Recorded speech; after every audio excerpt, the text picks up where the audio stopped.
കുട്ടീസിന്റെ മറ്റൊരു വീഡിയോയിലേക്ക് എല്ലാവർക്കും സ്വാഗതം. ഇന്ന് നമ്മൾ മലബാറിന്റെ സ്വന്തം കറിയായിട്ടുള്ള അല്ലെങ്കിൽ പ്രത്യേകിച്ചും കണ്ണൂരിന്റെയും അതുപോലെ തലശ്ശേരിക്കാരുടെയൊക്കെ ഒരു പ്രത്യേക കറിയായിട്ടുള്ള നാരങ്ങ കറിയാണ് ചെയ്യുന്നത്. ഇത് വെജിറ്റേറിയൻ സദ്യകളിൽ, പ്രത്യേകിച്ചും ചോറും കറിയൊക്കെ കുട്ടികളുടെ വെജിറ്റേറിയൻ സദ്യകളിലും അതുപോലെ ഓണം, വിഷു, അങ്ങനെ എന്ത് ആഘോഷങ്ങൾ വീട്ടിലുണ്ടെങ്കിലും ഒക്കെയുള്ള ഒരു നിർബന്ധമായിട്ടും ഉണ്ടായിരിക്കേണ്ട ഒരു വിഭവമാണിത്. അപ്പം ഇതിങ്ങനെ പച്ചക്കറിയൊക്കെ വാങ്ങുന്ന കടയിൽ പോയി പറഞ്ഞാൽ കറി നാരങ്ങ എന്ന് പറഞ്ഞു കഴിഞ്ഞാൽ നമുക്ക് കിട്ടും. ഇത് വെച്ചിട്ട് ചെയ്യുന്നതാണ്. അപ്പോൾ നാരങ്ങ കറി എന്ന് പറയുമ്പോൾ ഇതൊരു അച്ചാർ പോലെ തന്നെ ഉപയോഗിക്കുന്ന ഒരു ഐറ്റമാണ്, ഒഴിച്ചു കൂട്ടുന്ന കറിയൊന്നും അല്ല. അപ്പോൾ അതെങ്ങനെയാണ് ചെയ്യുന്നതെന്ന് നോക്കാം. പിന്നെ ആദ്യം നമ്മൾക്ക് ഈ നാരങ്ങയെന്ന് അരിഞ്ഞെടുക്കണം. അപ്പോൾ അതിൻ്റെ ആ മൂടും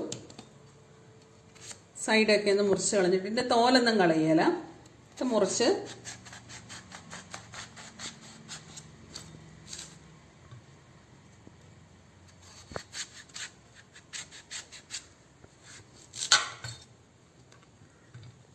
നമ്മളിതിൻ്റെ കുരുവൊക്കെ ഒന്ന് തോണ്ടിക്കളഞ്ഞ് അങ്ങനെ ചെറുതായിട്ട് നമ്മൾ അരിഞ്ഞെടുക്കും. ഇതിനെ തോല് കളയാതെ.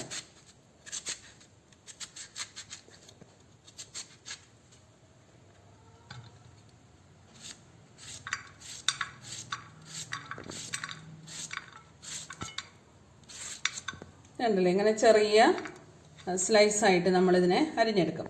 അപ്പം നാരങ്ങ എന്ന് പറഞ്ഞാൽ ഇതിന് വലിയ പുളിയൊന്നുമില്ല.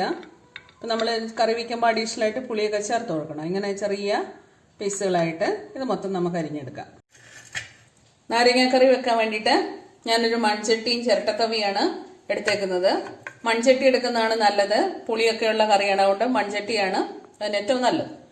പിന്നെ അതിലേക്ക് നമുക്ക് ചേർത്ത് കൊടുക്കേണ്ടതൊക്കെയാണെന്ന് നോക്കാം. ഇപ്പം ഇഞ്ചി, ഒരു ചെറിയ കഷ്ണം ഇഞ്ചി ഇങ്ങനെ പൊടിയായിട്ട് അരിഞ്ഞെടുത്തതാണ്. അപ്പം അതിട്ട് കൊടുത്തിട്ടുണ്ട്.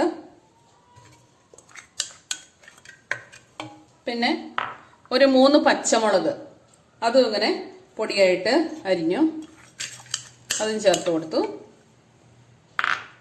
പിന്നെ ഒരു 5 അല്ലി വെളുത്തുള്ളി ചെറുതായിട്ട് അരിഞ്ഞത്, അതും ചേർത്തിട്ടുണ്ട്.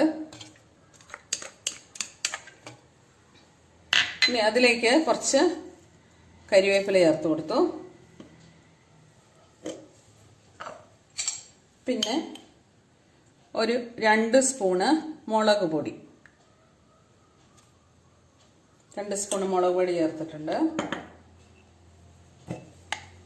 പിന്നെ ചെറിയൊരു സ്പൂണ് മഞ്ഞൾപ്പൊടി.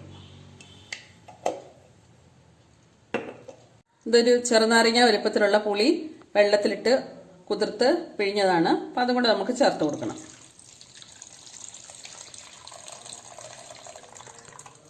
കുറച്ച് വെള്ളം കൂടെ വേണം. കുറച്ച് വെള്ളം കൂടെ ചേർത്തിട്ട് നമുക്കൊന്നുകൂടെ പിഴിഞ്ഞൊഴിക്കാം. കുറച്ച് വെള്ളം കൂടെ ചേർത്ത് ബാക്കി പുളിയും കൂടെ ഒന്ന് പിഴിഞ്ഞതിനകത്തേക്ക് ചേർത്തിട്ടുണ്ട്.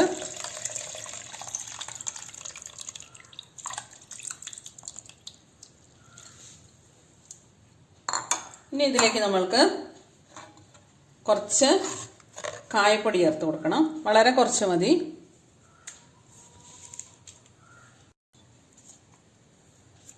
കുറച്ച് കായപ്പൊടി ചേർത്തിട്ടുണ്ട്. ഇനി അതിലേക്ക് ആവശ്യത്തിനുള്ള ഉപ്പും കൂടെ ചേർത്ത്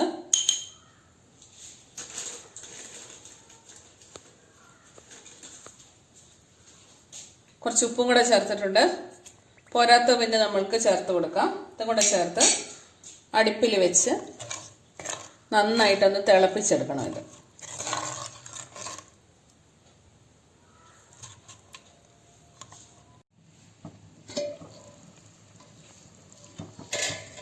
നമ്മൾ അടുപ്പിൽ വെച്ചിട്ടുള്ളത് ചാറിങ്ങനെ നിന്ന് കുറുകി വന്നിട്ടുണ്ട്. ഇതിലേക്ക് നമുക്ക് നാരങ്ങ അരിഞ്ഞു വെച്ചായിരുന്നു, അത് ചേർത്ത് കൊടുക്കുക.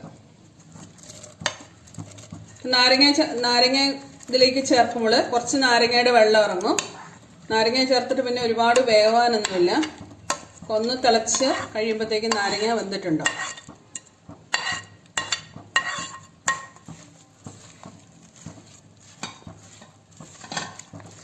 ഒന്ന് മുടി വെച്ച് നമ്മൾക്കൊന്ന് തിളപ്പിച്ചെടുക്കാം.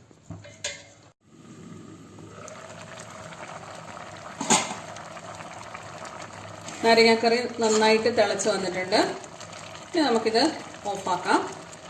ഒരുപാട് തിളച്ച് വേഗമൊന്നും വേണ്ട. ഇനി ബാക്കിയ ചൂടും കൊണ്ട് ഇത് ആയിക്കോളൂ.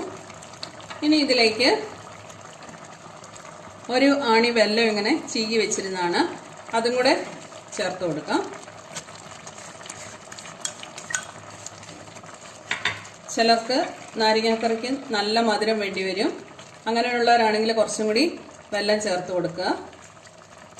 അല്ലെങ്കിൽ ഏകദേശം ഇത്രയും കറിക്ക് ഒരു മുഴുത്ത ആണി വെല്ലത്തിൻ്റെ ആവശ്യമുള്ളൂ. ഓരോരുത്തരുടെയും മധുരത്തിനും താല്പര്യത്തിനൊക്കെ അനുസരിച്ചിട്ട് വേണം ചേർക്കാനായിട്ട്. ഇനി നമുക്കിതിലേക്കൊന്ന് വറുത്തിടണം. ഇതെങ്ങനെയാണെന്ന് നോക്കാം. പിന്നെ താളിച്ചിടാൻ വേണ്ടി ഞാൻ ചട്ടി അടുപ്പയിൽ വെച്ചിട്ടുണ്ടായിരുന്നു. അതിൽ കടുകിട്ട് പൊട്ടി അതിലേക്ക് കുറച്ച് ഉലുവ ചേർത്ത് കൊടുക്കുക. ഇനി അതിലേക്ക് കുറച്ച് തേങ്ങാക്കൊത്താണ്, അതും കൂടെ ചേർത്ത് കൊടുത്ത് മൂപ്പിച്ചെടുക്കുക. എണ്ണയൊക്കെ കുറച്ച് നന്നായിട്ട് ഉപയോഗിക്കണം.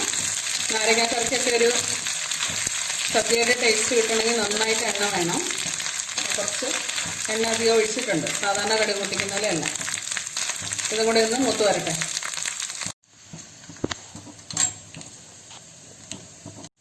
തേങ്ങ ഇങ്ങനെ ഏകദേശം മൂത്ത് വരുന്നുണ്ട്.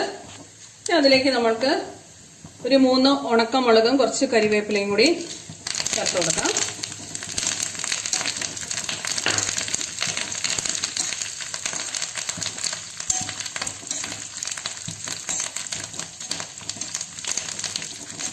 ഇത് മൂത്ത് വരുമ്പോൾ നമുക്ക് കറിയിലേക്ക് ചേർക്കാം. ഈ നാരങ്ങാക്കറി എന്ന് പറഞ്ഞാൽ എരിവും പുളിയും ഉപ്പും മധുരവും കയ്പും അങ്ങനെ സമ്മിശ്ര രസങ്ങൾ ചേർന്നിട്ടുള്ളൊരു കറിയാണ്. നമുക്കിത് കറിയിലേക്ക് ചേർത്ത് കൊടുക്കാം.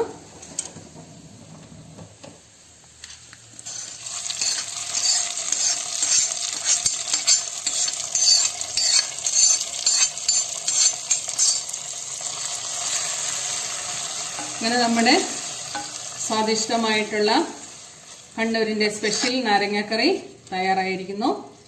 എല്ലാവരും ഒന്ന് നാരങ്ങ ലഭ്യമാണെങ്കിൽ ചെയ്ത് നോക്കുക.